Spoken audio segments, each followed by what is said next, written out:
Welcome, Lund loyalists, to the John Lund Unleashed Warriors post-game show. Shout out to those watching on YouTube, on the John Lund Unleashed and Bay Area Sports collective channels, viewers on X, Instagram, LinkedIn, and Facebook, and Lundos listening to the podcast on Apple and Spotify. John Lund Unleashed, brought to you by 𝐟𝐸𝐵 Sports Medicine. Got pain? Check out our revolutionary stem cell treatments and guys. If low T is bringing you down, 𝐟𝐸𝐵 Sports Medicine can put you back in the game.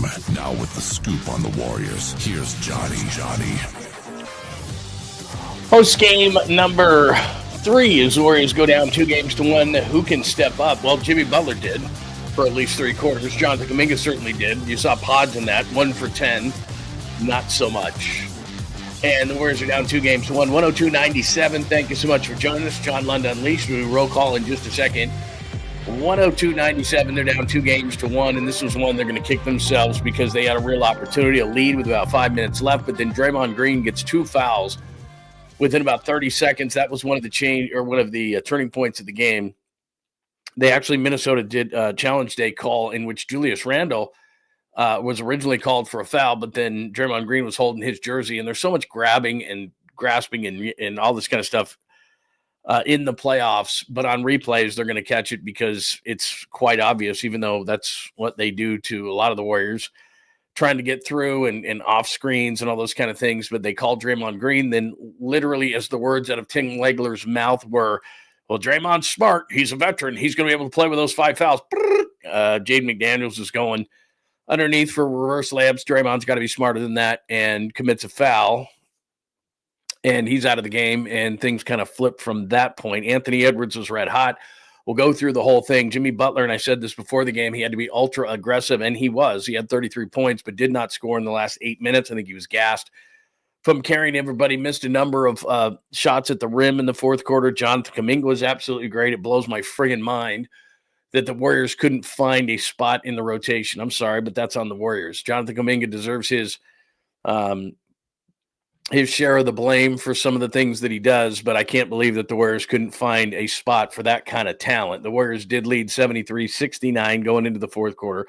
Wild in the first half. We'll go through that as they didn't hit a 3 for the first time in a first half since 2007 against Dallas. They were 0 for 5, but then Buddy got it going in the second half, but they were essentially most of the game, it was Kuminga and Butler carrying the load, and they just couldn't get it done in the fourth quarter. And then Anthony Edwards getting red hot. And really the part of the game that was just the killer at the end there, I mentioned Draymond Green, but also offensive rebounds. And you can see right there on the chalkboard, 26-14 on the offensive glass, second chance points for the Timberwolves, and none bigger than an offensive rebound that got tipped out by Rudy Gobert. Julius Randle grabbed it, kicked it out to Anthony Edwards. He hit the 3, and then on the very next possession, offensive foul by Kevon Looney, who was only in there because of Draymond Green. He fouls out of the game as well. I would question why TJD didn't get more play after he was so good in the previous game, but Kuminga did. This looked like one of the ones they could have pulled out, and I said they got to win at least 1, if not 2. Maybe Steph's not going to be back until Game 6. There's possible thoughts that he could be back in game number 5. But bottom line is 102-97. Love to get your thoughts on tonight. I think it comes down to the fact that just Minnesota closed. They had the closers. Steph Curry's not on the court. Jimmy Butler's gassed. Jonathan Kuminga's gassed.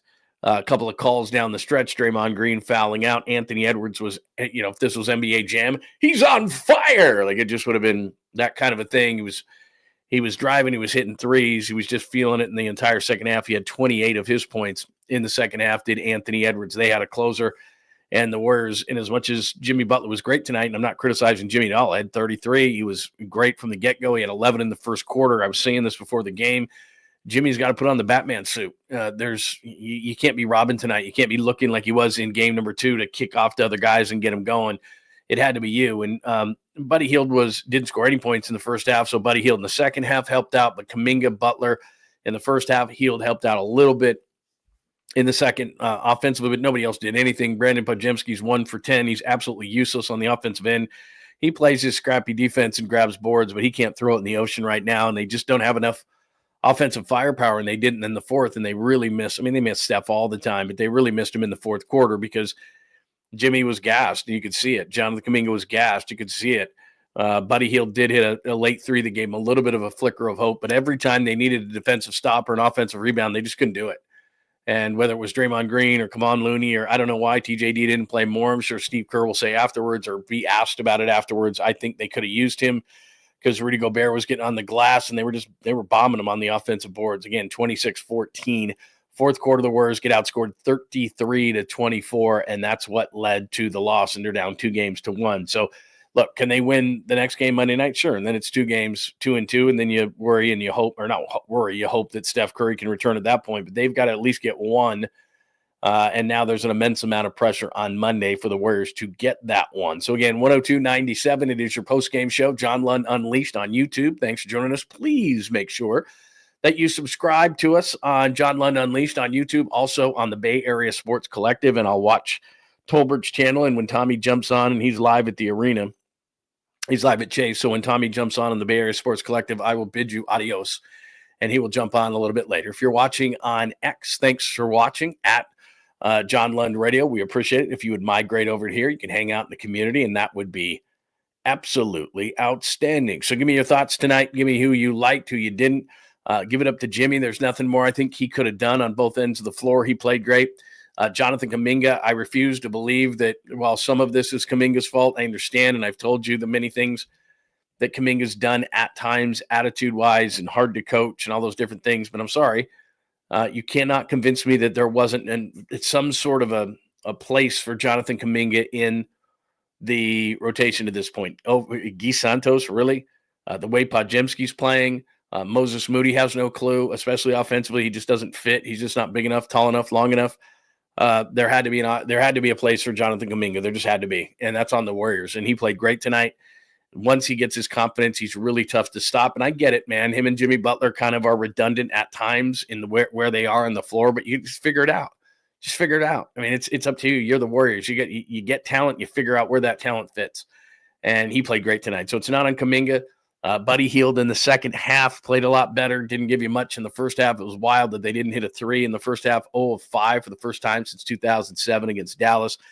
But yet they were killing them in the paint. It reversed in the second half. Minnesota used that size and length in the second half and absolutely dominated the paint. And like I said, second chance points at 26-14. So that is it. And the Warriors are down 2-1 as they lose tonight. And it just came down to that fourth quarter. They had a 4-point lead, 73-69 going into the fourth, and could not hold it. A lot of that was Anthony Edwards, especially on that one on the offensive rebound. And then Looney had the offensive foul on the next one, and that was your night. Good morning, Baba, or good afternoon, good evening, Baba Booey. Skills is here tonight, everybody. Kenny Smith, it is great to talk to you. Give me your thoughts on tonight's game, everybody.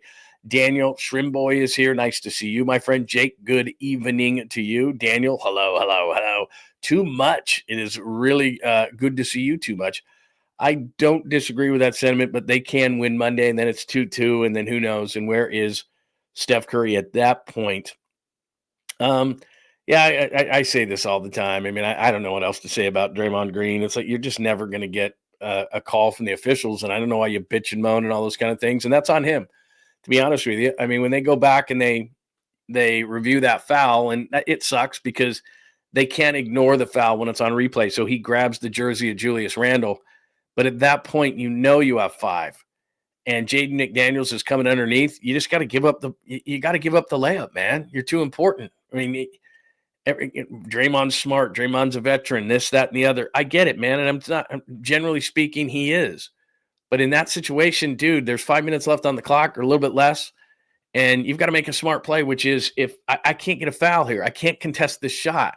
And he does. And then he fouls out and he's bitching at the official. And it's like, that was a foul. And you grabbing Julius Randle about 20 seconds before that was a foul. You're too important to the team to do those kind of stupid things. So I'm not pinning it on Draymond tonight. I think what happened was that they miss Steph all the time. But in the fourth quarter, Jimmy was carrying the team for a lot of the game. He was gassed. Jonathan Kuminga was going to the rim a ton.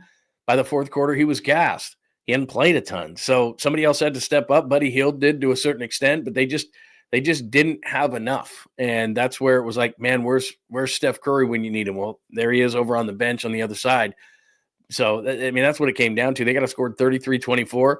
Their superstar stepped up, and Anthony Edwards just on friggin' fire, inside, outside, driving, three-pointers. They just couldn't stop him. There was just nothing that they could do, and they put GP2 on him, and GP2 is a good defender, but he's just not long enough. Anthony Edwards can jump out of the gym, and he was just elevating over GP2, and he was scoring anytime he wanted to. And like I said, that offensive rebound by Julius Randle late in the game where he kicked it to the corner and Edwards hit that three, that was ball game. Man, that was ball game right there, and it just typified what they did. Plus 12 on second chance points for Minnesota, and that's just look. Same thing happened in the second game. It happened against Houston in the offseason, unfortunately, and we can talk a lot about Jonathan Kuminga if you want to. They're going to trade JK, and they're going to try to get a defender slash big that can do it on both ends of the floor. A guy like Miles Turner, potentially, who's a free agent, maybe a sign and trade, something like that. I don't know how that fits with Indiana, but they've got to get somebody who can play, who can be a stretch big, rebound, maybe even block some shots, whatever the case may be, because right now they're just being taken advantage of just like they were Houston, but Houston was inexperienced. Anthony Edwards has chopped down a lot of giants. As much as you want to say about Rudy Gobert, he's been in the playoffs a lot. And things you want to say about Julius Randle, he had a triple-double tonight. He's been in a lot of playoff series. I mean, they're not – Mike Conley's been around forever.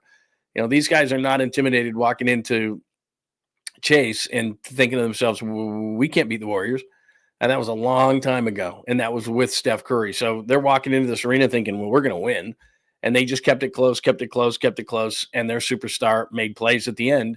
And Jimmy Butler was gassed. And again, I'm not complaining about Jimmy Butler because I said before the game, I said, Jimmy, you got to quit looking for other guys. Like, you've got to get yours. And then everybody else has to catch up. And that's what happened.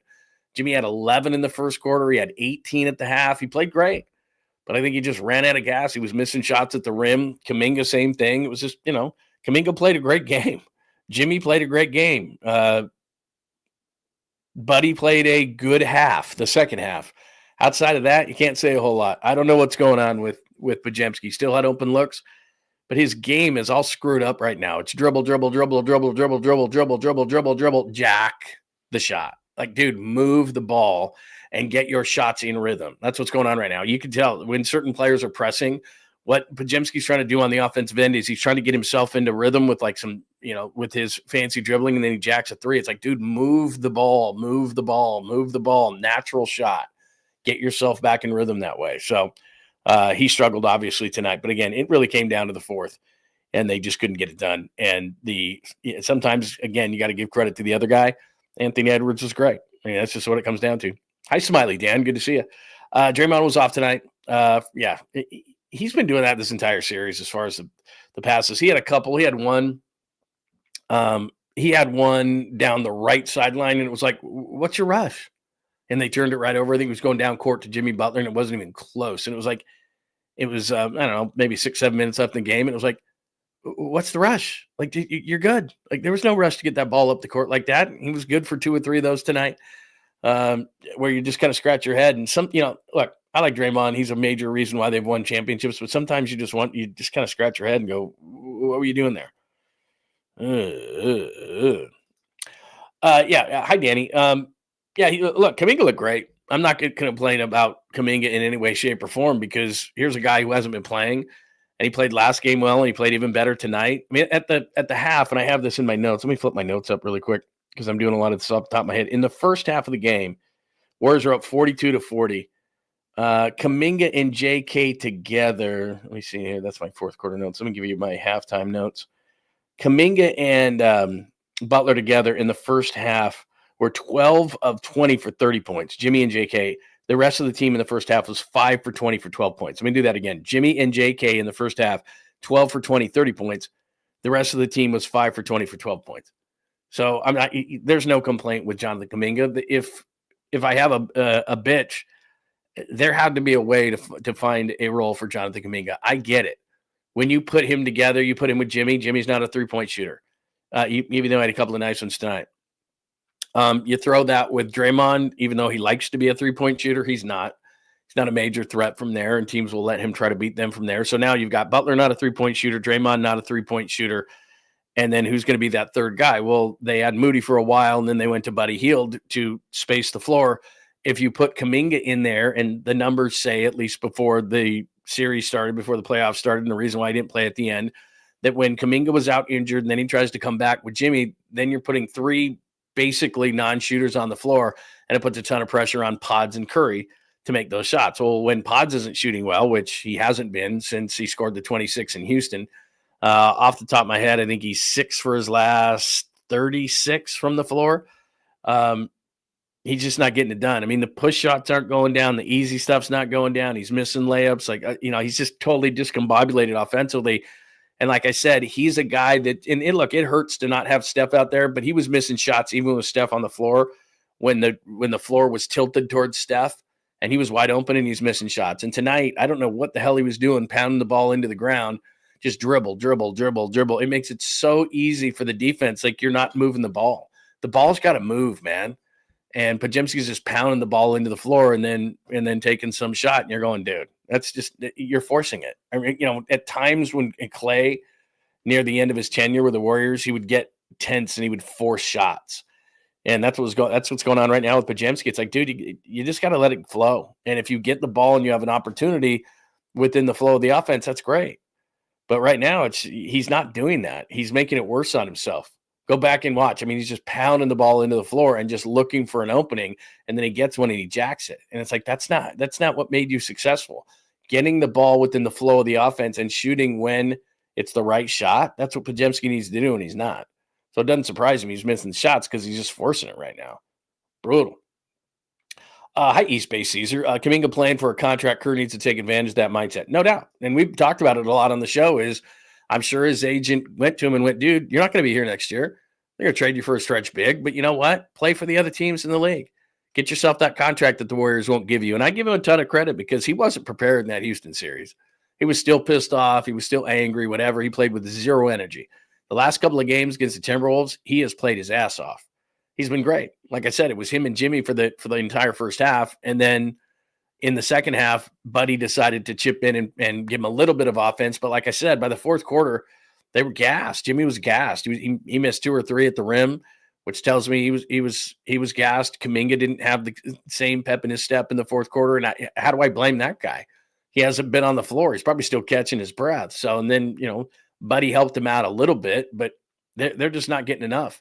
And again, as much as I'll say, and because we love to do this when our team loses, what did we not do? What did we not do? What did we not do? Minnesota made plays at the end. Anthony Edwards made plays at the end. Julius Randle made plays at the end. Rudy Gobert made plays at the end. They did offensively and defensively. They just played better in the fourth quarter. Outscored them 33-24. But the one number that jumps out, and that's why I put it on the chalkboard, second chance points, 26-14. And that's why in the offseason, they're going to they got to get some size on this team. And I'll scratch my head and somebody will say it to Steve Kerr. Why did TJD, who you said in the postgame after game 2 was so important, he went 6 for 6. He was athletic. He's he's going to get major minutes just like Kuminga. And yet he didn't. It was, they went to Looney after Green, and you're getting out rebounded. You're getting out physicaled in this game. And I'm waiting for TJD to play some more minutes. And I guess Steve didn't think it fit tonight. He'll be asked that question, I'm sure, in the postgame, and we'll get it to you. But I thought that was a major part of it because when you're minus 12 on second chance points, you're going to have to answer questions about what happened in the second half as far as that goes. Let me pop up the box score so we can have a little box score fun here as the Warriors lose 102-97. John Lund Unleashed, thanks for joining us. Postgame show. Warriors now down 2-1 to the T-Wolves. Anthony Edwards, give him a ton of credit. You can see, is this fourth? That's fourth quarter only. Let me just go up to the final box score here, where you look at Anthony Edwards right there. Look at his line, 13 of 20, 28, 5 of 14, 36. He had 28 in the second half. Randall's the other one that crushed you tonight. Look at him. 3 big offensive rebounds, 4 offensive rebounds for Gobert. So there you go, 24, 10, and 12 for Julius Randle. He was absolutely great. We talked about this earlier. They traded Anthony Towns or Karl Anthony Towns in the offseason in New York, and you're thinking they get Julius Randle back. Julius Randle was incredible tonight. So he made a lot of plays. 42 minutes for Jaden McDaniels, young legs. He made some nice plays. He made it tough on Jimmy Butler late in that game. That's basically it. I mean, they didn't get a ton from anybody else. Naz Reid is even usually better than what he was tonight. He was dealing with a little bit of foul trouble. He only had 9, so they had 11 off the bench. So they were great from the starters. And again, you go down. Look, I can't ask for more from Jimmy Butler in 43 minutes. He came out aggressively. He came out with the right mindset. I got no problem with that. Draymond fought foul trouble in those 2 fouls in about 30 seconds, one off the replay and then one on the very next possession with Jaden McDaniels. Just got to be smarter than that. I mean, that's just what it comes down to. Not a great game for Draymond Green. Had some nice defensive possessions, don't get me wrong. I'm scratching my head over Trayce Jackson-Davis being so effective in game 3, but only getting 11 minutes tonight. Hield's numbers look better because of the second half. Again, he hit all 4 of those threes in the second half. Pods can't throw it in the ocean, but a lot of it, like I said, he's forcing shots, and he's not taking shots within the flow of the offense. He's dribbling way too much. The ball's got to move. You get it back. You score. He doesn't look good in that way. GP2, this is just a tough series for him. I know he's a really good defender. He's not going to give you much offensively, but he's a really good defender. But it's tough with Anthony Edwards because he's just bigger than GP2, and he just elevates above him. You look at Jonathan Kuminga. So you're telling me, let me get this straight. You're telling me that there was no place in the rotation for a guy who in a playoff game that was the biggest game of the season to this point goes 11 of 18 and 3 of 4 from 3 and scores 30, and there was no place for him in the rotation, that Guy Santos was ahead of him in the rotation and Pat Spencer was ahead of him in the rotation. And, it blows my mind. And I get it. I know what the analytics say. I know that, you got to have shooters on the floor. There had to be a way. There just had to be a way to carve out some slice of the pie in the rotation for Jonathan Kuminga. He's way too talented to not be in it. I mean, it's ridiculous that he would come in a game like this. And again, I've said this again and again and again. The roles that were open were rebounder, defender, get on the floor guy. Kuminga showed those kind of things tonight. He showed toughness. He showed hustle. To me, that was his best game of the year. I don't even think it's second place is even close. And remember, he had a 33-point game this year. He started 13 games in December and averaged 31 minutes a game. That by far was his best game of the season. He showed energy, scored. It's not only about the 30 points. He played really well tonight. Had a couple of nice defensive plays in this thing. Sorry, I keep flipping this thing up. But those are the big numbers right there. You look at, you look at second chance points right there, 26-14, just a killer. Points in the paint, the Warriors at the half were dominating that. So in the second half, points in the paint for the Warriors. I know I wrote this down somewhere. Maybe I didn't. Anyway, let's see. What else do we got here? I'll get into the fourth quarter there, but there you go. And then let me just flip to the fourth quarter really, really quickly, and then I'll jump back out to your thoughts on the chat line. So let's flip down and go to the fourth quarter, and you can see what I was talking about here. Right there, 33-24. The Warriors in the fourth quarter just go 7 of 20 from the floor. But meanwhile, Minnesota goes 10 of 18. Minnesota 5 of 9 from 3. And the discrepancy on free throws was just due to some late game stuff. But you see Anthony Edwards right there, 4 of 6, 3 of 5, 13 points in the fourth quarter, 28 in the second half, and he carried him to the victory. Jimmy Butler didn't score, even though he went 1 for 7. He was gassed. Had 5 points, but he didn't score in the final 8 minutes of the game. And there's Jonathan Kuminga. He had 10 in the fourth quarter. Nobody else really contributing. Hield got that one late 3 that was way too late, and they get outscored by 9. And like I said, I just think they got gassed. This season they're not used to playing without.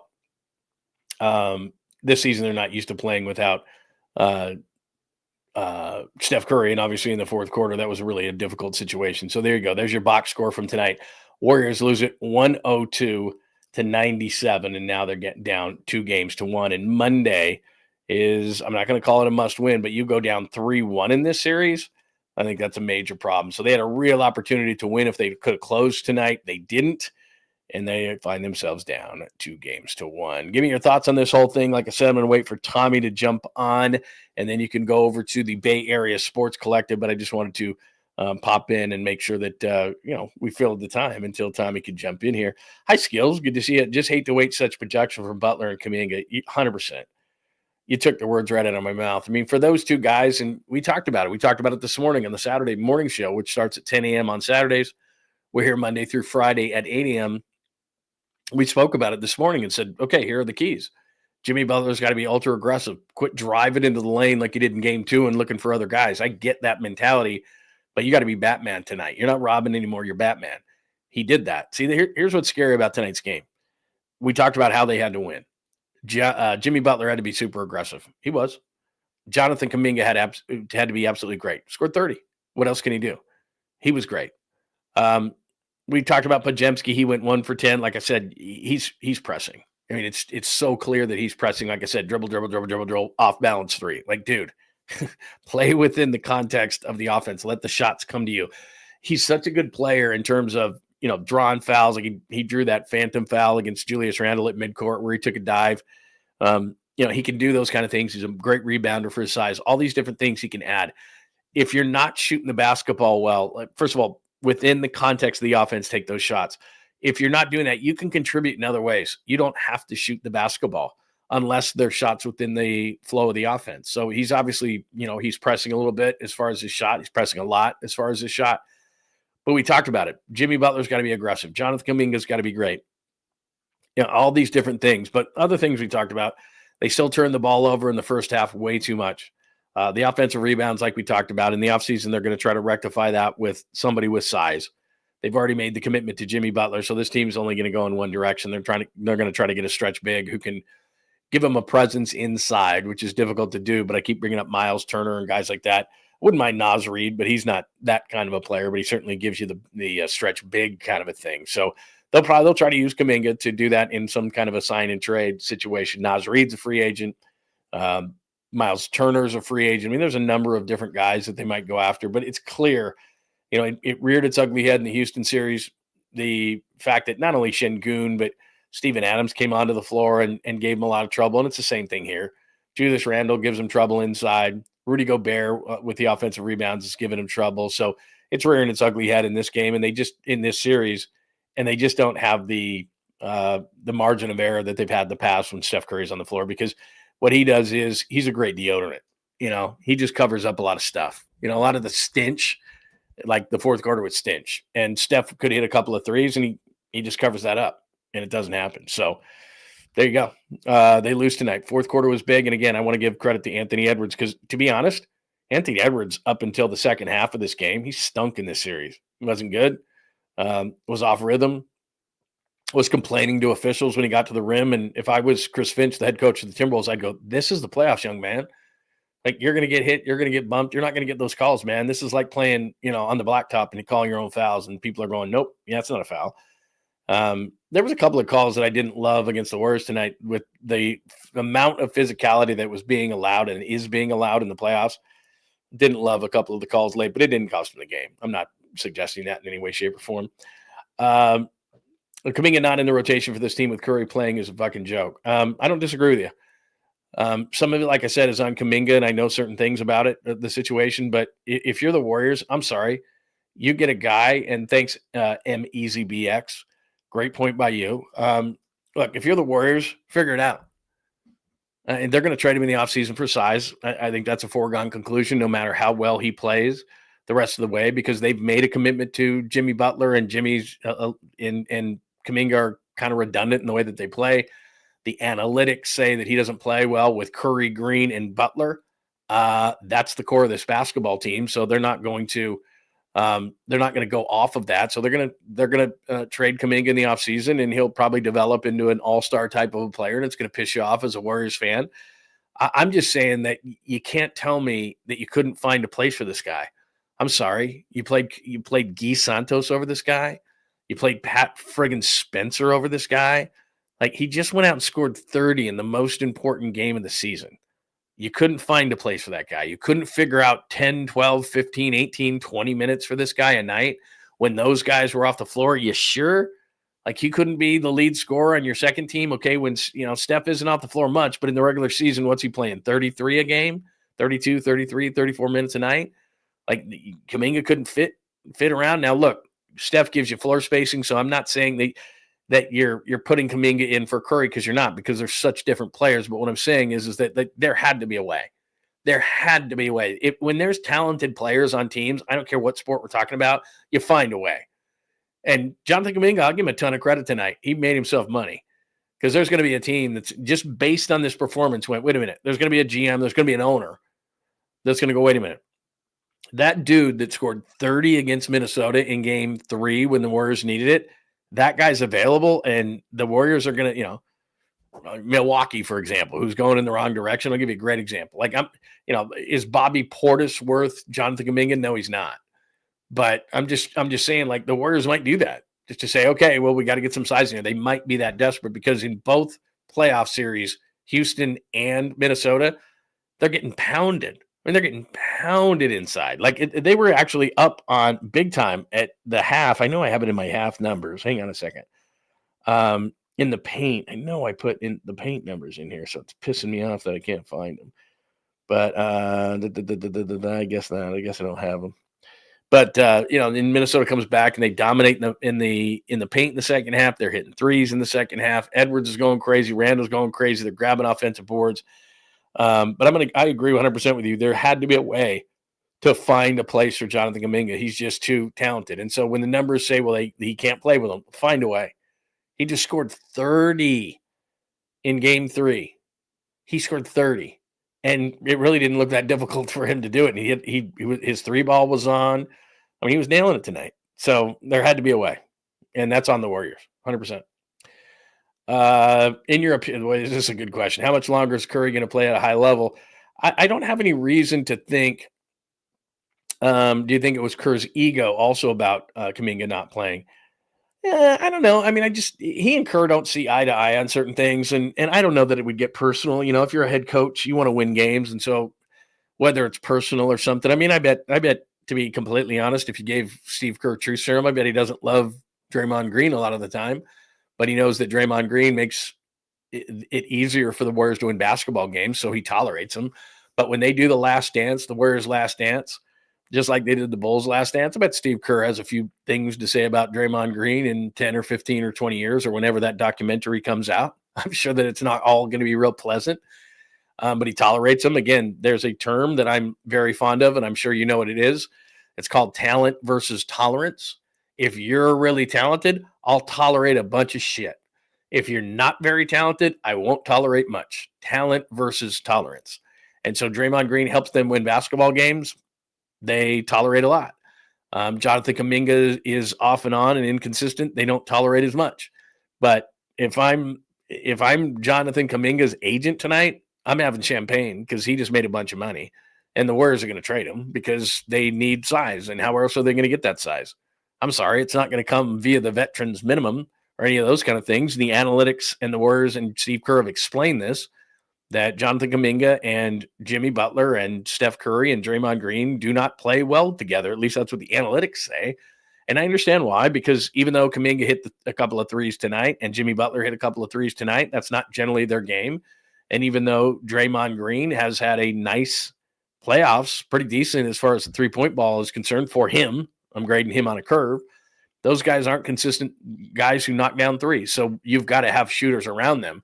So it doesn't make sense. But I'm going to go back to agreeing with the person who said that's a fucking joke, which is you find a way for Kuminga. You find, okay, his talent is X. Find a way. That's what teams are supposed to do in every sport. All right, okay, this is what this guy does. How do we fit him into what we do? That's not an NBA thing. That's an NBA thing, an NFL thing, a Major League Baseball. Like, okay, this is what this guy does. How do we fit that? Because he's far too talented. I'm sorry, 𝐬𝐮𝐬𝐿 should not be playing ahead of Kuminga. Pat Spencer should not be playing ahead of Jonathan Kuminga. Brandon Podziemski, right now with your season on the line, like I know you love pods. Steve Kerr, I know you trust. That's a big word for Steve Kerr. I know you trust Brandon Podziemski. Well, I don't. I mean, Jonathan Kuminga is just a better player. I get it. Pods is a good rebounder for his size. He can handle the ball. He can do a lot of different things beyond scoring. But right now, your season's on the line. Like you go down 3-1, you lose 2 games at home to Minnesota, season's over. I'm not going to call the next game must win. You know my theory on that. And must win means must win or you go home. So next game is not must win, but it's highly advisable that you do win. And it's my word next to must win, which is critical. That's a critical game to win. And there's, if Pods doesn't have it again, bye. By the way, I don't need to see Moses Moody at all. Like, no. Like I saw him on the floor tonight. I'm like, no. I mean, I've seen him all playoffs. No, it just, In the next game, it's like, look, everybody's playing 40. Everybody who's playing well is playing 40. Because Steph's out, I got to play Buddy and see if he can get on a heater like he did in the second half. I got to play Kuminga. I got to play Butler. I got to play all my guys as much as I possibly can. And who's ever rolling is rolling. But there are certain guys I don't need to see, and it is a crime that they couldn't find a place for Kuminga. That's all. But again, it comes down to they ran out of gas in the fourth quarter, if we're being honest. Draymond Green fouls out, and you can call that a lack of discipline or whatever it is you want to call it, but you get that foul on the replay, grabbing Randall's jersey, which everybody was doing, and I agree with you, Draymond. They weren't picking on you, but when you do it on a replay, and it's obvious, they got to make the call, which they did. But then at that point, you know you have 5 fouls. Jaden McDaniels goes up for that layup, hands off. You just got to let him get it. You're too important to lose at that point, and that was it. And then Minnesota went on a run, and that's ball game. What else do we got? Hi, East Bay. Should we put up? Yeah. I like Moses Moody, but it's just not his time. Like his play, his in the Houston series, far too athletic and too much length for him. And the same thing in the Minnesota series. He doesn't fit on the floor. He's not a great rebounder. If he's hitting shots, fine. He's not a bad defender, but he's not like a GP2. So who do you play him instead of? He's solid, but he's not a great defender. So you'd rather play GP2. He's not a great offensive player, and he's not hitting shots right now. Like him and Podziemski are just bricklaying it. They might as well bring overalls and what is that thing? It almost looks like like an iron, that kind of a thing. And they might as well bring cement. And they might as well bring red bricks. And him and Moody are just like they're having a brick off or something right now. I mean, they're just not even close. Ridiculous.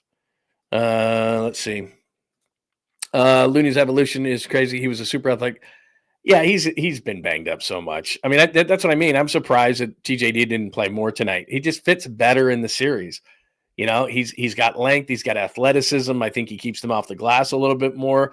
Look, Looney's a great rebounder. And I talked about Looney at length in the Houston series. I thought he'd play more, but, I don't understand how TJD, it's almost like, he played as well as Kuminga did in game number 2. And then Steve Kerr says after the game, and Steve's done this a number of times, he's earned a spot. He's earned a spot. Man, he was great.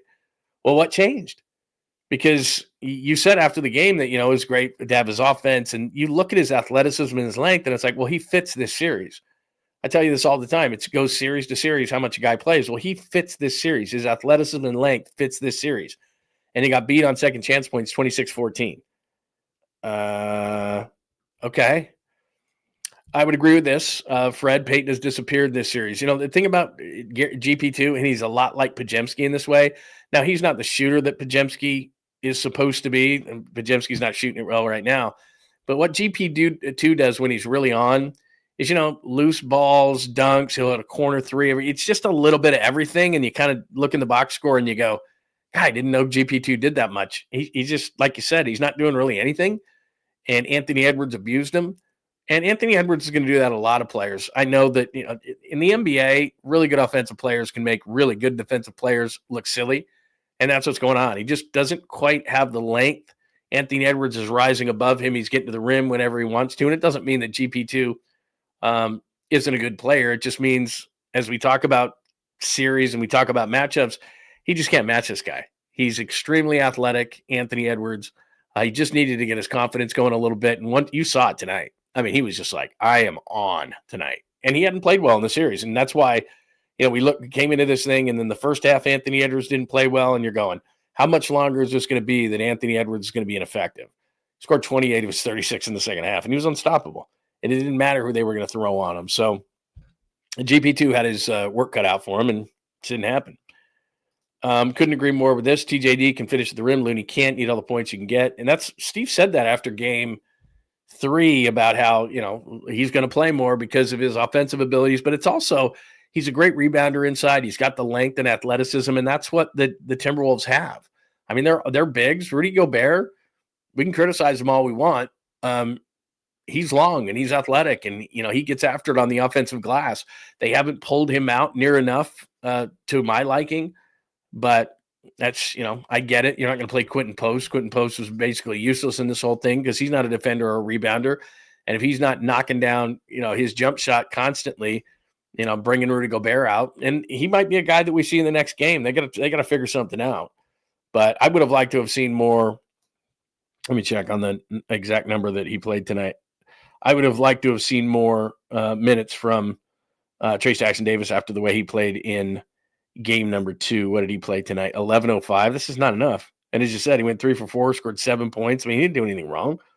He was in the starting lineup, so I thought to myself, okay, he's going to play some minutes tonight, and he didn't. I mean, off the bench, Looney played 18. That's too many for him. But again, it was because Draymond Green got into foul trouble. Draymond played less than 20 or played less than 30, 29:09. I would have liked to have seen Trayce Jackson-Davis in those minutes. Again, he just fits better in this series, and it's just what it comes down to. He's more athletic. They need him. What else do we got? Let's see here. That's a good call right there. That might be a guy, a veteran minimum guy. Watch, we finally get Brook Lopez now that when it's way past what we wanted him. Yeah, maybe. I mean, he's he can give you a little bit of defense. He's a good 3-point shooter. He's certainly not like a rugged rebounding type. He never really has been. But I guess they could do worse. He would be a free agent type. You certainly wouldn't trade Kuminga or anything like that for a guy like Brook Lopez. But that's what they're going to. They're going to do that in the offseason. And I know it's going to get everybody pissed off. Great to see you. Orlando Kuminga is a starter. He should be now. I mean, you're down 2-1. And, Steve Kerr in game number 2 was throwing all this stuff against the wall and deciding who could play. Kuminga clearly can play. So as I look at the starters, Butler's going to start. Draymond's going to start. Maybe you put Draymond back in the 5 spot and you start Kuminga with Buddy Hield and Podziemski. I mean, I would. I'm going to get my best guys out there, and I got to get my best guys out there right away. I got to set a tone in game 4 because to me, I'm not going to call it must win, like I said, but they've got to win that game. They got to win that game. You're not going down 3-1, going back to Minnesota and putting it all on Steph. Like, hey, Steph's coming back from a hamstring. He'll come and save us. This would have been a tough series with Steph Curry.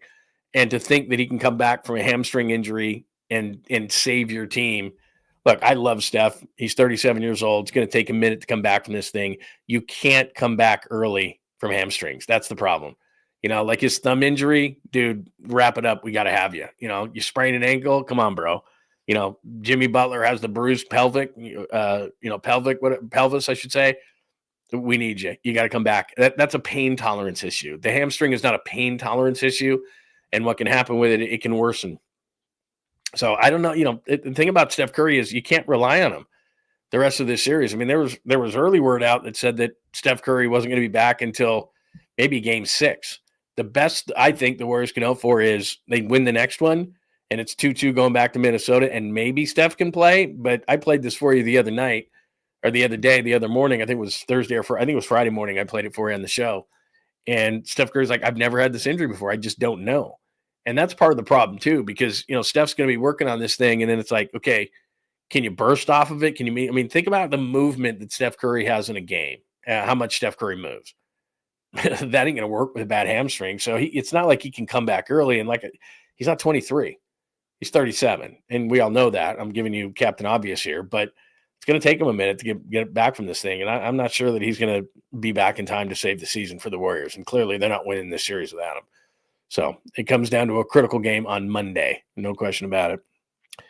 Let me go back to your question. I think Curry can play at a high level for a long time, but he's just not going to miraculously come back from this hamstring injury. That becomes my issue, is that everybody's going to say, well, give it a shot. Well, that's not really how hamstrings work. Hey, season's on the line. Curry's got to give it a shot. I don't know that the organization would do that. Even with the season on the line, the organization's like, we're not gonna rip his hammy from the bone or something. We're just not going to do that. So let's see. Time for the most important question of the night. What are you drinking tonight? You know what? I don't even have any cocktails in here because, like I said, I have this. We are redoing the studio here, and we yanked everything out of here to do some renovating, and I don't even have anything. You know what? You're right, East Bay Caesar. That's irresponsible of me. Even if they lost, we need to have a cocktail together. Do we not? It's not like we're going to get that angry. Fred says Hield needs to have another out-of-body experience game 4. We're toast. That's a great call by you. 33 points in game 7 against Houston. Scored 22 of his 24 in game 1 to help them win that game. he's got to put together a full game, because tonight he had 14 all in the second half.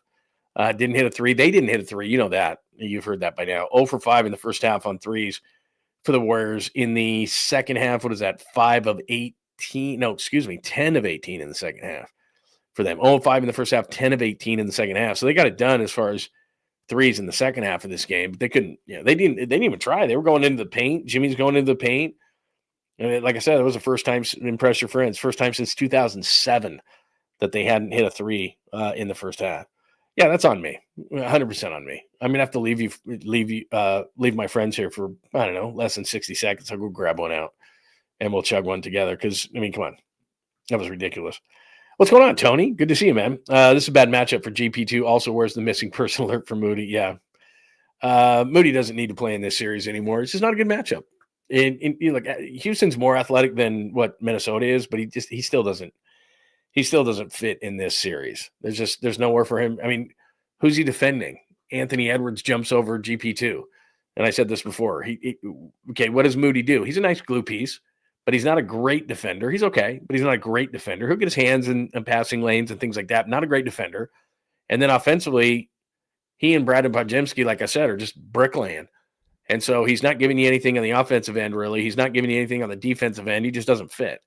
And Steve Kerr has got to treat this like, I think, a Game 7 next night. You're just realistically, I mean, he can, if they lose the next game on Monday night, and he's going to say all the right things, but reality is you're not going down 3-1 to Minnesota without Steph Curry, or certainly being uncertain about Steph Curry and winning the series. You're not. So it's, to me, and this is a great point was made by somebody earlier, Kuminga to me starts.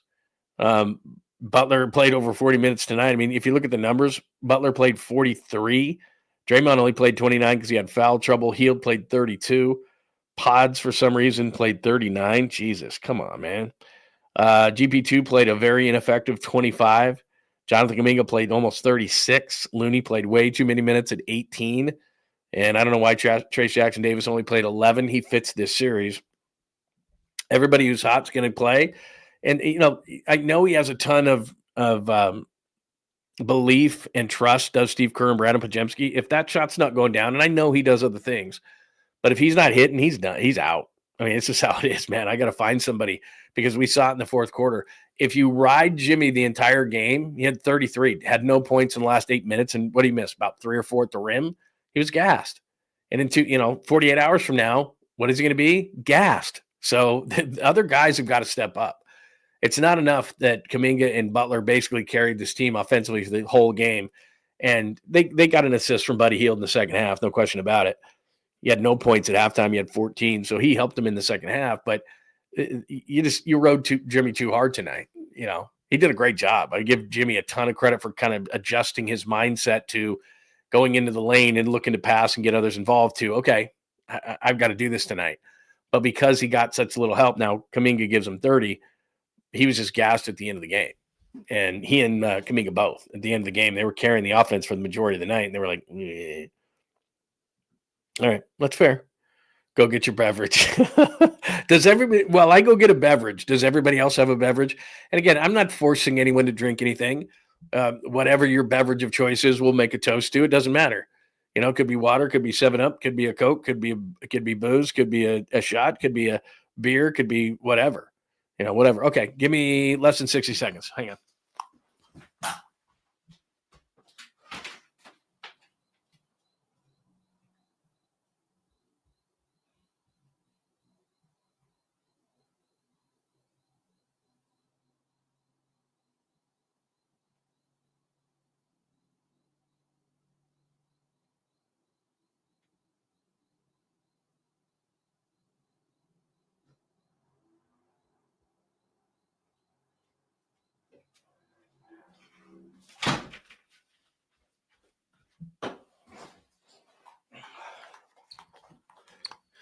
That wasn't so bad, was it? Did you miss me? All right. Again, 102.97, John Lund Unleashed. If you've stumbled onto our channel, thank you. If you're watching on X at John Lund Radio, thank you. Come on over to the YouTube channel. We won't bite unless you want us to. No, we won't. Talking Warriors as they lose tonight to Minnesota, 102-97. Fourth quarter does them in, 33-24. Anthony Edwards does them in. Red hot, 28 of his 36. Jimmy Butler was great with 33 tonight. Ran out of gas. Draymond Green fouls out.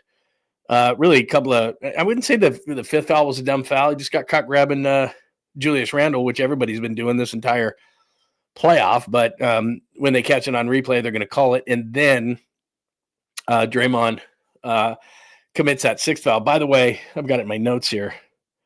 Jeez, I'm out of breath.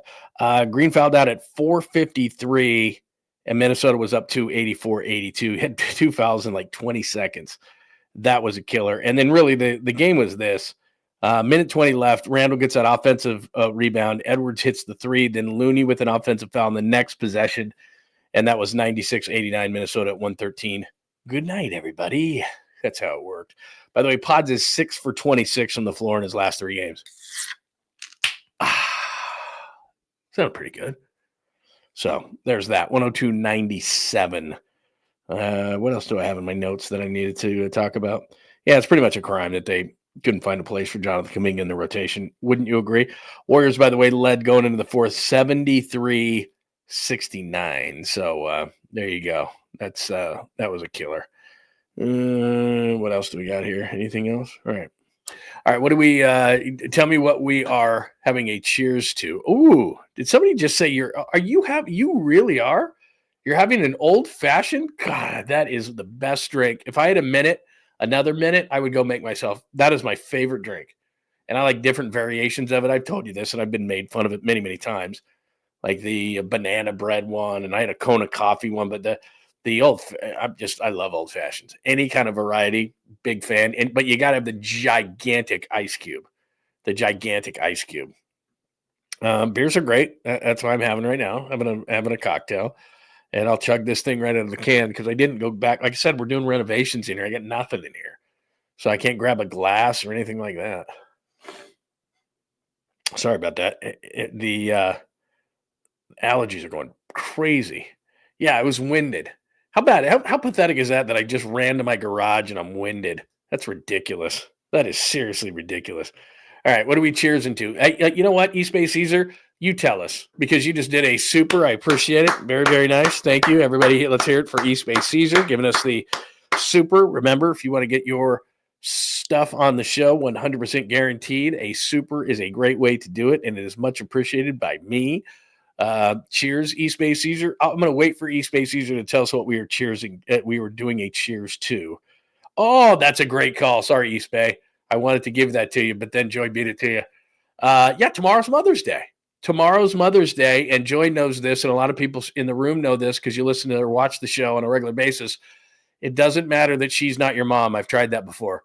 My wife said, "What'd you get me?" And I go, "You're not my mom." Ooh, that's a bad thing. I got lots of good stuff. We have it's not too late to have a brunch planned. I have a brunch planned tomorrow. Everything is good. Tomorrow is going to be a good day. The kids have cards for them. They got stuff for them. I made sure it'll be a special day. We'll have flowers going. Don't screw up Mother's Day, man. So yeah, that's a good call right there. I hope you're okay with that, Caesar. Joy's right. Cheers to moms tomorrow. Cheers to moms. It is Mother's Day. Make sure you at least reach out. I'm going to get in trouble for this because I sent out cards to mom today. She's going to get it like a week late, but you know what? I forgot. So anyway, I sent my card to mom, but I'll make sure I call her tomorrow. Make sure you call mom too. Call your sister if you got a sister. I got a sister. Make sure you call your sister too. She's a mom. So happy Mother's Day to all the moms out there. Great call by Joy there. That's what we're cheersing to. I'm sure that's a word. That's what we're cheersing to. 102-97. The Warriors lose, so we can't do that. So happy Mother's Day to all the mothers out there and to the mothers and the mothers, if you get my drift. All right. Cheers to that.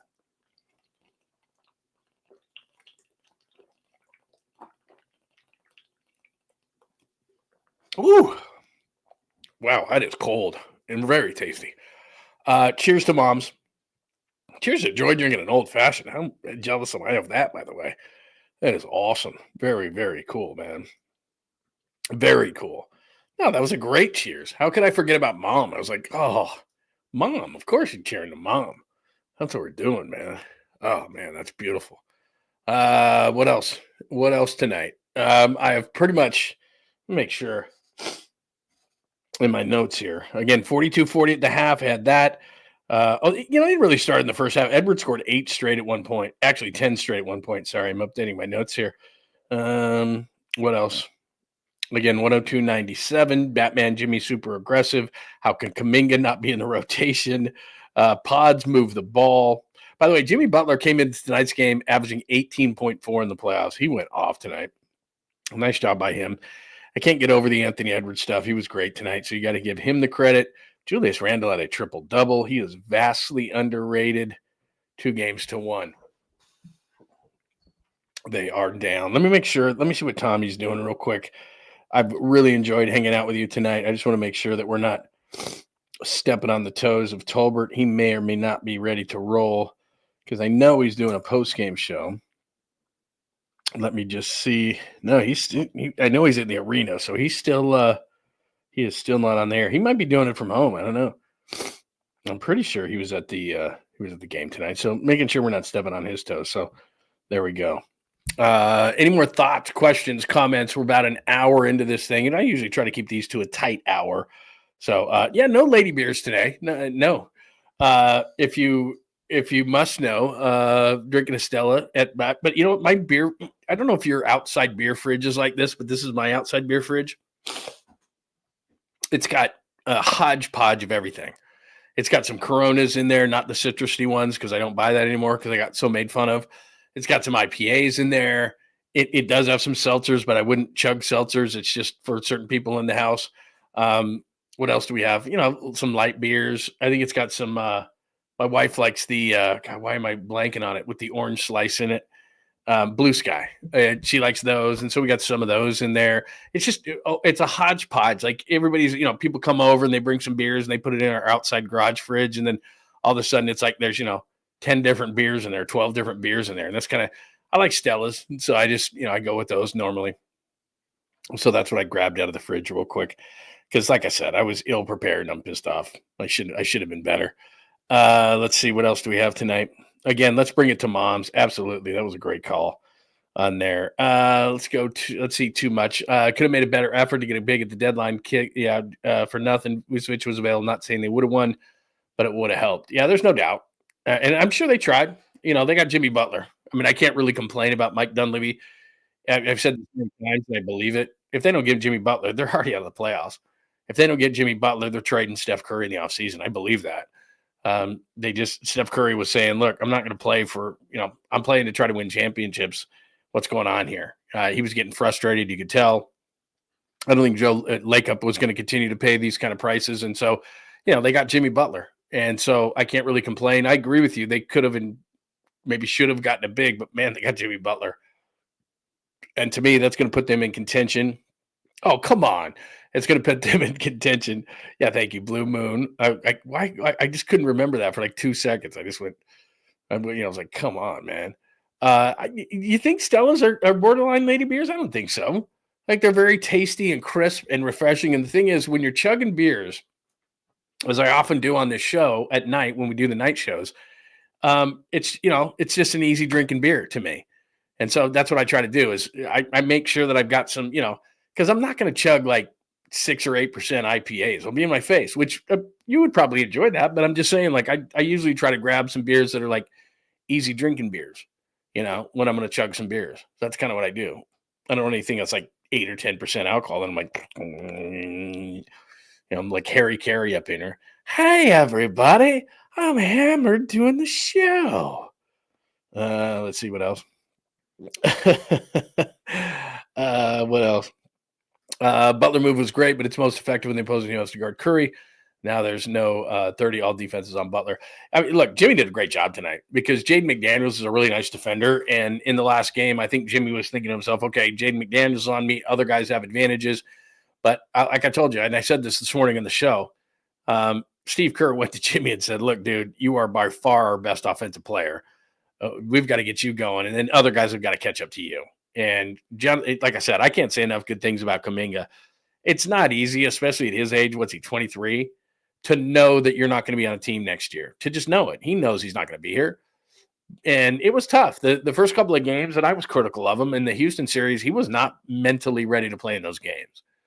And you're like, come on, dude. Like, and I'm sure, I'm 99% sure that his agent went to him and just went, dude, stop thinking of yourself. Stop being pissed off at the Warriors. It's about you. Be selfish now. Go out and score 30 and make yourself a bunch of money, because that's what happened. All the other leagues watching him tonight, a bunch of other GMs. And you know what? GMs were calling, going, what's the deal? How the hell could the Warriors not find a way to put him in the rotation? That's what they're texting each other. And I'm sure an owner of a certain, owners of certain teams are going, wait a minute, this guy's like 22, 23 years old. Like, go get him. He's super athletic. He could be our, Kuminga on the right team. And I'm not saying it would be a great team, but Kuminga on the right team scoring 25 a night. Like, put on the Nets right now. I mean, we saw what Dennis Schroeder did. Schroeder was scoring like 18 a game with the Nets. And Jonathan Kuminga on the Nets, he's scoring 20, 25 a night. Easy. He could score 20 on the Warriors if he was given the opportunity. So think about him on the Nets. He scored 25 a night. So anyway.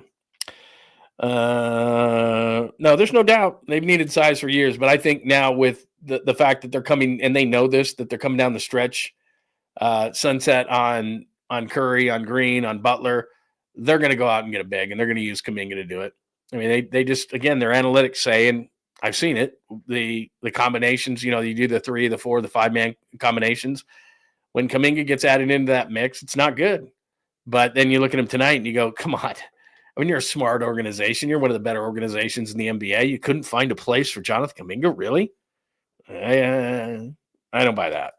So, like I said, Kuminga deserves, believe me, his share of the blame here, but there's no way that this organization couldn't have found a way to say, okay, let's figure this out. Like, here's what the analytics say, but there's got to be a way. This guy's way too talented to not figure out a way to get him on the floor. To not be in the rotation? I mean, that's malpractice, right? I mean, that's malpractice.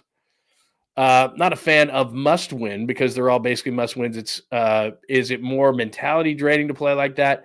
Because going down 3-1, it's a wrap. First of all, Tony, I agree 100% that going down 3-1, it's a wrap. But coaches will tell you this.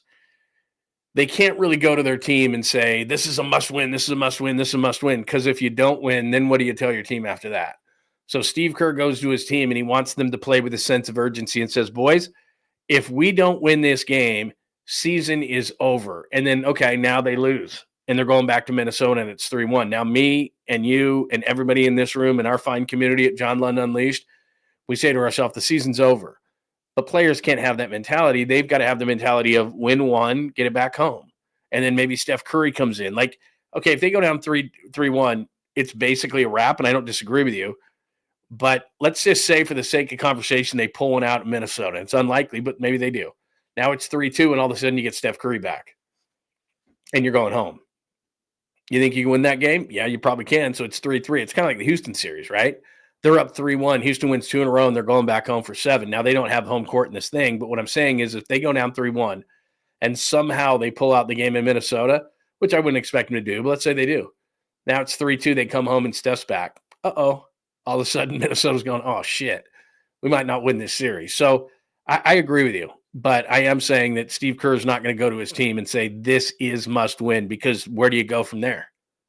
That's like seeing a rather large woman on the street and going, oh, you're pregnant. What do you do? And she goes, I'm not pregnant. Where do you go from there? Like, what's your line after that? It's kind of like I'm sorry, that's not the best comparison I've ever come up with, but when Steve Kerr says, boys, we've got to win. We've got to win. This is must win. We got to do this. You got to play your most urgent game, and I got to coach my most urgent game. Well, then you lose. Then what's your speech? I was just kidding. This is really must win. Well, because, yeah, it is. So, look, these guys are smart enough. They know that it's highly unlikely they win this series if they go down 3-1. I mean, that's just what it is, right? They go down 3-1. They're not winning the series, but it's crazier things have happened. Cleveland came back 3-1. Houston came back from 3-1 and forced a game 7. I mean, it happens. And Minnesota, if it's 3-1 and the Warriors somehow find that a way to win that game, now it's 3-2 and Steph comes back, and the games at Oracle, I'd feel pretty good about them at least forcing a Game 7. And then we all know this about Game 7s, then anything happens. We're a little bit ahead of ourselves, but tonight's disappointing. Let me just put a bow on it like this. Tonight's disappointing because you had a lead going into the fourth quarter. You hadn't played a perfect game to that point, but Jimmy's being aggressive, which we said he had to be. Jonathan Kuminga ends up scoring 30, which is ridiculously good. But he healed in the second half, did a kind of fair impersonation of Steph Curry, right? I mean, he hit a few threes in the second half. So you had a lead in the game, but it just came down to, like it does in every single professional sport, it seems like more times than not, who made the 2 or 3 plays that ended up being the key plays of the game. The Wolves did. The foul on Draymond Green, which fouled him out of the game, in which Jaden McDaniels went to the line. The second, the Julius Randle offensive rebound when the Warriors were scrapping near the end of the game, and then Randle gets it, kicks it out to Edwards, and what did Edwards do the entire second half? Well, he hit a 3. It came down to about 3 plays in this game. That's what it came down to. And the Wolves got those plays. The Warriors didn't. Fourth quarter, when Steph Curry's in there, you feel really good about the Warriors with their the way that they play, especially in the playoffs. Okay, you're up 73-69 going into the fourth. You got outscored 33-24 because their best player. It was some things that the Warriors did, no doubt. Jimmy, as good as he was in this game, scoring 33, if you have any kind of criticism, which I don't, but he was tired and he missed a few shots at the rim. Anthony Edwards made those shots. And like I said, I got it on the chalkboard there, 26-14 second chance points. I haven't heard what Steve Kerr said in the postgame, and I'll have that for you Monday morning. But the bottom line to the whole thing is, I know what Steve's going to say. First half turnovers were a killer. Offensive rebounds were a killer, because Steve has said that this entire season. He said it, they, like you said, they haven't had size for a long time. TJD must be in Kerr's doghouse. Makes no sense not to get him more minutes. It probably, if I had a complaint about it, I don't understand it. And look, Steve's done this before, where it's like, okay, this guy's definitely in the rotation. Well, he played great in game 2, and you said after the game that he was going to get more minutes and he needed his offense and that everything was going to change without Steph Curry. So what changed from then to then? Like, Draymond was in foul trouble and he went to Looney. Draymond fouled out, he went to Looney. I was like, I think the length and athleticism of TJD was probably the call there. But I tell you this, I use this term all the time when it comes to Steve. Circle of trust, It's like the Fockers movies. Who's in the circle? Well, maybe TJD's not, because Looney always is. So he goes with the guys he trusts, and almost to a fault. Like Podziemski right now, I know he does other things, but his shooting is atrocious. And the fact that he's pressing so hard on that end of the floor by not letting things come to him, by dribbling the hell out of the ball and then jacking up some kind of off-balance 3, clearly it's not right. Now, he trusts him to a really high level, especially for a young player. Right, but right now I'd be like, look, this dude's got to get out of the slump somehow. I got to bring somebody else on the floor. Maybe he doesn't. Again, it comes down to trust. He just doesn't. Drummond has to have more than 2 points. He does, but I would say that his greatest mistake tonight was, okay, you got the 5th. You got the 5th foul, the Julius Randle grab. Everybody's grabbing, everybody's clutching. The whole, that's what's frustrating is Steph, when he was in, all these guys are getting clutched and grabbed and everything. But when they went to replay, and Minnesota called for the replay on that because they didn't think Randle fouled Kuminga, then they saw Draymond grab Randle. They had no choice but to call that. Now, in the flow of the game, are they calling that call? Not in the playoffs. Not just for the Warriors. They're not calling that call. But when they saw it on replay, they had no choice to do it. So you're Draymond Green. You've got the 5th foul on you. And no sooner was it out of Tim Legler's mouth on the broadcast where he said, Draymond Green's a really smart player. He knows how to play with 5 foot. Oh, there's his 6th foul. And it was just stupid. Jaden McDaniels on the baseline, you just got to do this. I know that's not in your nature, but you have 5 fouls. You can't foul out of that game. And they're down 2 at that point, 84-82. He fouls out with 4:53 left in the game. And like I said, I'm not going to put it on him that it was a wrap, because there was opportunities to make shots, make plays, but it's really difficult when Draymond's out of the game. And if people don't think it is, he gets a lot of credit for helping them win championships. John with a big girl pregnancy mistake example. She's not, then I'll give her a wink and tell her the night's young. I don't think so, man. I don't think it. I don't think that's going to happen. I think that when you say that, when's the baby due? I think you've put yourself in a corner, and if she says back to you, "I'm not pregnant," there's just nowhere to go. I mean, you're in a corner. There's nowhere to go, and that's what I mean. And like if Steve Kerr says this is must win, and then they don't win, what speech does he give after that? Like I told you it was must win. Now I just told you that we can't win the series. So you can't say it's must win, even though you and I both know it's kind of, sort of must win. But you can't say that. You cannot say that. And again, I'll defer to Joy like I always do. She could tell you. I mean, there's no way back from that. There's no way back. That's the one play. I think there are probably others, but off the top of my head, there's no way back from that one. You can't get yourself out of it. Just kidding. No, you were not kidding. You basically said that I was pregnant. I'm not. No way back from that one. San Francisco is playing Minnesota. Did you just come to that? Did you just say? You just barely thought that? Come on, man. That's like 3 days old. They had an off day there. And a bunch of Giants went to game 2. Come on, Skills. You're better than that. Just kidding. You're the best. What else do we have tonight? Anything else tonight? Let me double check on Tolbert and make sure Bay Area Sports Collective. Remember, Bay Area Sports Collective and John Lund Unleashed. Hopefully you're subscribed to both things. Maybe you're watching on X tonight. And I do appreciate you watching on X at John Lund Radio. I do appreciate you watching on YouTube at John Lund Unleashed and the Bay Area Sports Collective. Please make sure, just one more time, please make sure that you are subscribed to both channels. Make sure that you have your alerts on, especially on my channel at John Lund Unleashed, because you never know we're going to be on. Now, remember, we're on Monday through Friday at 8 a.m. Pacific. We are on Saturdays at 10 a.m. or a few minutes after. And we are also on when news breaks and for all Warriors postgame shows, all Warriors games. We're postgame shows, and that's what we're doing tonight. So just double checking that you know what's going on here. So, and then normally we're on like Instagram and all these places, but I do exclusives.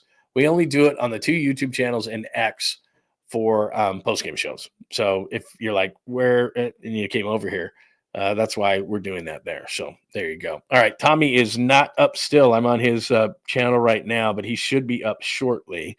That's about all I have for you tonight. But I did have a really good time with you tonight. One more salute to mamas. Mamas, don't let your babies grow up to be Dallas Cowboys. That has nothing to do with Mother's Day. But I just thought I would sing for you. And I thought that would be a good way to pop our note out, or to pop our night out. So what else do we have? Anything else on tonight's game? Let me recap it for you. Game 3, Warriors go down 102-97. No threes in the first half. 0 for 5. Aggressive Jimmy. That was our number one key to the game this morning when we talked about it. JK goes off for 30. You can't tell me there wasn't a place in the rotation for Jonathan Kuminga. Edwards goes off. That was really it. As we sit and complain about what the Warriors didn't do, Anthony Edwards scoring 28 of his 35 was the biggest thing. Julius Randle, vastly underrated. Remember, he came over for Karl Anthony Towns, and he's playing some great ball right now. Triple-double tonight. Fourth quarter, that's what it came down to, 33-24. The Timberwolves outscore the Warriors. They really missed Steph Curry tonight.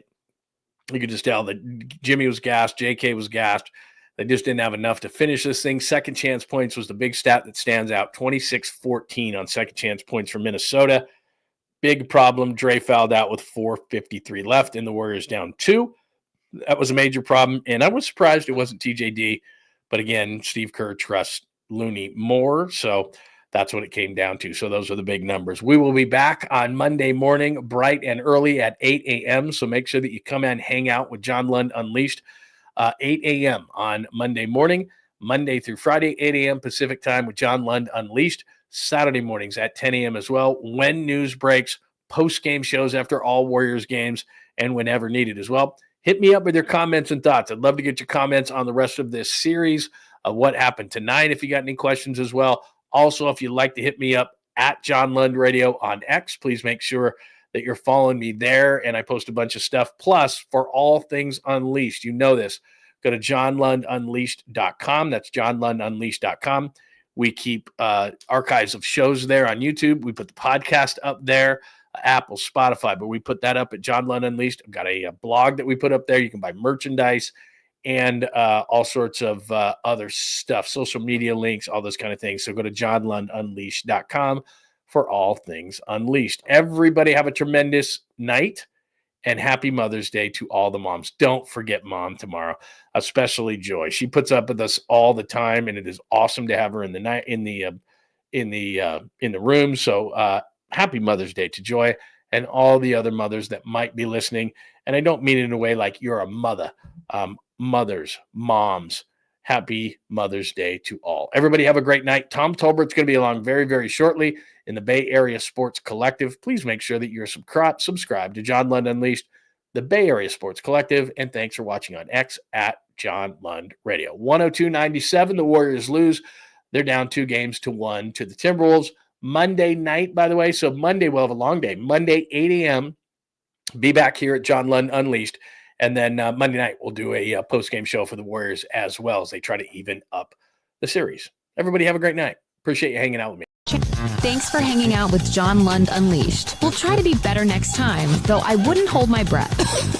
Please like and subscribe on the John Lund Unleashed Pod YouTube channel. Watch live shows weekdays at 8 a.m. on YouTube, Instagram, and X. And make sure to have your alerts on for shows throughout the day or night. All things Lund can be found at johnlundunleashed.com. johnlundunleashed.com. Goodbye!